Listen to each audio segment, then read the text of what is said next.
Raise your hand if you're getting a new puppy. If so, what kind? You can share in the comments below. All right, we love that you're here digging into puppy training even before your new furry family member comes home. People who have had a chance to prepare for their new puppy and understand what to expect are less likely to experience the puppy blues. And they tell us they feel like they have a better handle on all the ups and downs of raising and training their new puppy. See? You're already doing a great job as a new puppy owner because you're tuning in here. All right, today I've got 5 important things for you to get ready for before that little creature enters and probably disrupts your world. So take note because it's a lot of info and I am gonna go a little fast here. You can also just watch this video again on repeat if you missed anything. And you can share it with everyone in your house so that they're all on the same page and know what to expect and how to prepare. All right, here's your to-do number 5.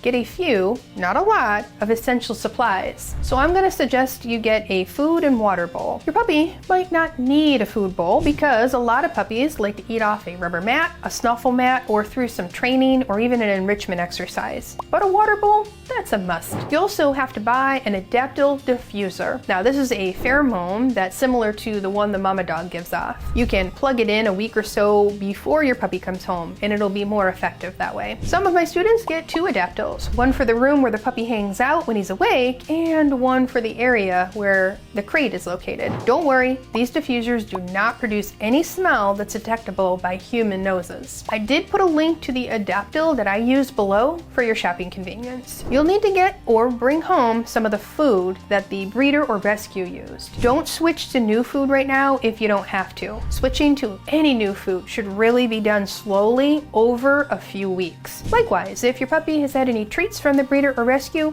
try to get those same ones. Now it's pretty normal that your puppy won't take treats right away. This is usually due to the overwhelm of the transition. When starting to work with a new puppy, I like to use their kibble. And for really hard skills, you can use soft treats that can be broken into very small pieces. Try to get treats with the fewest ingredients possible. I really love the ones that are a single ingredient, like chicken, beef, or turkey. Don't introduce more than one new food at a time and watch carefully for any puppy upset tummies. You'll be going out on potty breaks with your puppy, so that's when you'll normally see the first signs of stomach upset. Of course, you're gonna need a crate and a pen so your puppy can be safe when you're not supervising. The crate will help him get good rest. You're gonna wanna get a snuggle puppy to help with the transition and also a leash and collar so you can start using them for potty breaks and eventually training. You'll take the snuggle puppy and the leash with you when you go pick up your puppy. Try to rub the snuggle puppy on the mama dog if you can. That's gonna really help your puppy settle into your home without his litter mates or mother. He won't be used to the leash and collar just yet, but you're still going to need to put it on him as you walk out the door of the breeder or the rescue group for safety. And he will probably be too overwhelmed with the move to really even notice it. It's not time to start leash skills training just yet. That can actually start in a few days once your puppy has had a chance to settle in. And then don't forget you can get a few toys, but don't go crazy. I want you to wait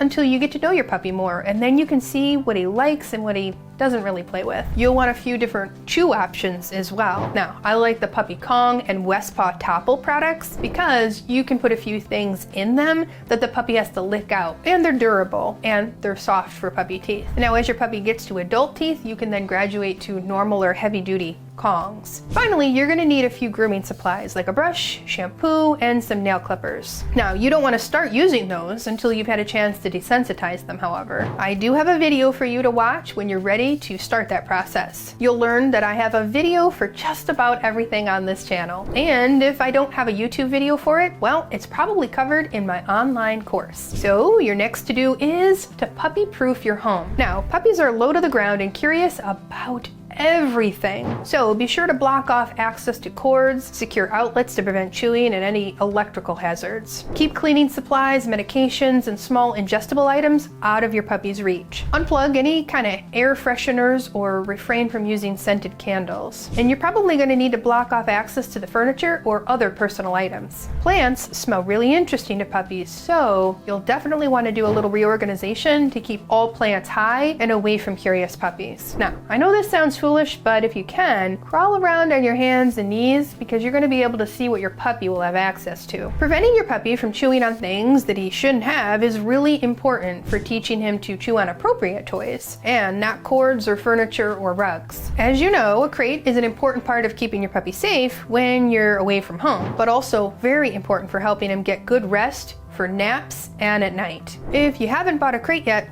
I prefer the plastic ones. Do not get the fabric ones and don't invest in a fancy wooden one until the puppy is much older. In addition to a crate, for young puppies I recommend a puppy pen with the vertical bars. This will be used during the times he's awake, but you can't supervise him. So with the right pre-training, the pen is going to help establish some independence and some self-entertaining behaviors. If you're not sure how to set up a puppy pen or how to puppy-proof an area, I do have a good video for you to check out next. And you can see how some of my students have arranged their home for maximum puppy safety. Next on your list is to schedule the first vet visit. Vets are often booked up weeks in advance, but it's important to keep your puppy on the vaccination schedule. Once you know the date he or she's going to be coming home, call your vet to schedule the first appointment and the subsequent vaccination appointments. Now, most of the time, the last set of vaccination is given around 16 or 17 weeks of age. I'm sure you can't wait to get your new furry friend home so you can have all the adorable puppy snuggling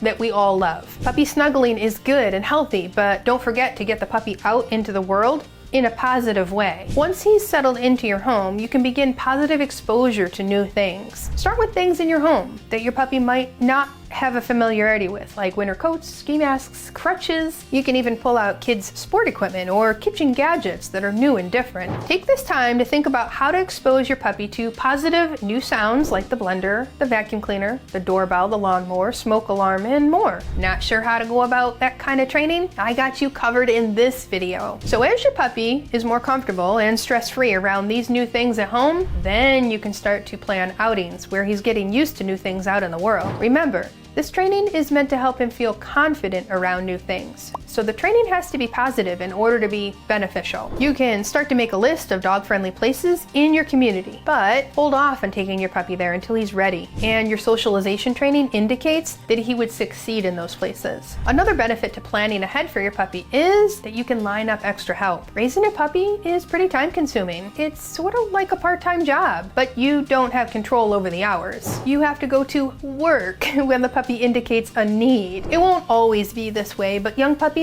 need help to grow into well-mannered adult dogs. So, planning ahead for your training plan and getting professional guidance on puppy training is going to be really important. I happen to have a fabulous course that can guide you if you're ready to start. Actually, it's so robust that most of my students, they wish they had enrolled earlier so that they had a chance to review the material before their needy puppy kept them busy at home. Speaking of needy puppies, your puppy is going to take up a lot of your time. Do you have a lot of time? If you're already pretty busy, I suggest finding 1 or 2 dog walkers or dog sitters who can come and help you out. Make sure to take care of your own needs. This is going to allow you to be a great puppy parent. So I also want you to take this opportunity to find 1 or 2 people that you trust who can give you a break when you need it. That's also going to be good for your puppy to build a relationship with someone other than you. I've actually had a lot of trials and tribulations finding a sitter I trust. So learn from me and find someone as soon as possible. I did put together my top recommendations on this topic in this video. You can watch it later. Now, there are a lot of other things you can do to prepare, such as studying canine communication or learning about puppy development. But one other thing that I want you to do is to start to think about quiet areas where you're going to be able to take your puppy for decompression walks. These walks precede leash skills and provide the puppy a positive experience in the outside world while getting out some of the crazy puppy energy. Now, most of the time, people do these walks in empty parking lots, unused sports fields,